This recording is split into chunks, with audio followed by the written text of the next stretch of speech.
இங்க பாத்தீங்களா எங்க ஊர்ல விட்டு காட்டுன்னு காட்டுது மழை 4 மணிலேருந்து பெஞ்சிட்டு இருக்குது. ஐயோ சொட்டு போடுது. காலையில வேலைக்கு கிளம்புனியா போகலையா? இல்லையே. மழை வந்துச்சா?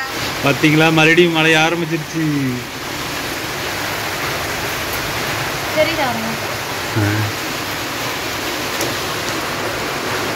இங்க பாருங்க மழை சொட்டு போறதெல்லாம் தெரியுதான்னு பாருங்க.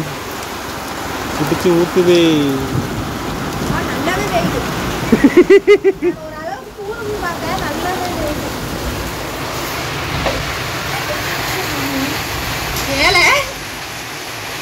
நல்லா தான் பெய்யுது. பாத்தீங்களா மழை எப்படி பெய்யுதுன்னு? எப்படி பெய்யுது? பெய்யட்டும், ஜாலியா இருக்கலாம்.